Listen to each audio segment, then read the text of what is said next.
रामनगर का फलपट्टी क्षेत्र आम और लीची के उत्पादन के लिए जाना जाता है। यहाँ की आम और लीची देश भर में पहचान रखते हैं। इस बार आम का काफी अच्छा उत्पादन हुआ है, लेकिन लीची की फसल काफी कम है। लीची की पैदावार 50% से कम हुई है, जिसका असर बाजार में इसके दामों पर भी देखने को मिलेगा, जबकि आम की पैदावार में भी 25% की कमी आई है।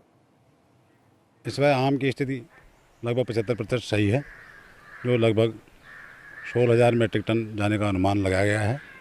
और लीची का उत्पादन 50% से कम है, जो लगभग 4,000 मीट्रिक टन तक ही इस बाजार में से जा सकता है। रामनगर का फलपट्टी क्षेत्र आम और लीची के उत्पादन के लिए जाना जाता है। यहाँ की आम और लीची देश भर में पहचान रखते हैं। इस बार आम का काफी अच्छा उत्पादन हुआ है, लेकिन लीची की फसल काफी कम है। लीची की पैदावार 50% से कम हुई है, जिसका असर बाजार में इसके दामों पर भी देखने को मिलेगा, जबकि आम की पैदावार में भी 25% की कमी आई है।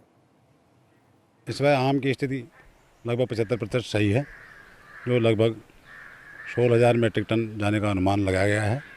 और लीची का उत्पादन 50% से कम है, जो लगभग 4,000 मीट्रिक टन तक ही इस बाजार में से जा सकता है। रामनगर का फलपट्टी क्षेत्र आम और लीची के उत्पादन के लिए जाना जाता है। यहाँ की आम और लीची देश भर में पहचान रखते हैं। इस बार आम का काफी अच्छा उत्पादन हुआ है, लेकिन लीची की फसल काफी कम है। लीची की पैदावार 50% से कम हुई है, जिसका असर बाजार में इसके दामों पर भी देखने को मिलेगा, जबकि आम की पैदावार में भी 25% की कमी आई है।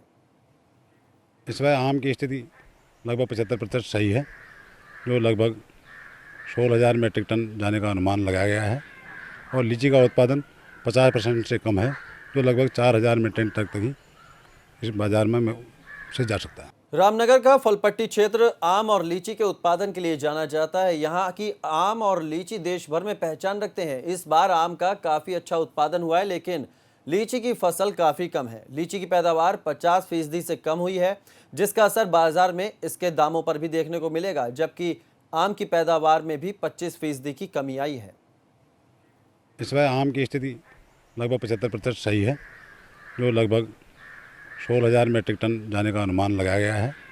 और लीची का उत्पादन 50% से कम है, जो लगभग 4,000 मीट्रिक टन तक ही इस बाजार में से जा सकता है। रामनगर का फलपट्टी क्षेत्र आम और लीची के उत्पादन के लिए जाना जाता है। यहाँ की आम और लीची देश भर में पहचान रखते हैं। इस बार आम का काफी अच्छा उत्पादन हुआ है, लेकिन लीची की फसल काफी कम है। लीची की पैदावार 50% से कम हुई है, जिसका असर बाजार में इसके दामों पर भी देखने को मिलेगा, जबकि आम की पैदावार में भी 25% की कमी आई है।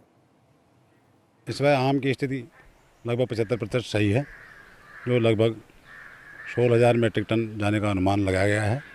और लीची का उत्पादन 50% से कम है, जो लगभग 4,000 मीट्रिक टन तक ही इस बाजार में से जा सकता है। रामनगर का फलपट्टी क्षेत्र आम और लीची के उत्पादन के लिए जाना जाता है। यहाँ की आम और लीची देश भर में पहचान रखते हैं। इस बार आम का काफी अच्छा उत्पादन हुआ है, लेकिन लीची की फसल काफी कम है। लीची की पैदावार 50% से कम हुई है, जिसका असर बाजार में इसके दामों पर भी देखने को मिलेगा, जबकि आम की पैदावार में भी 25% की कमी आई है।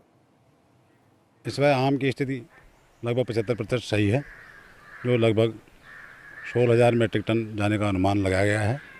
और लीची का उत्पादन 50% से कम है, जो लगभग 4,000 मीट्रिक टन तक ही इस बाजार में से जा सकता है।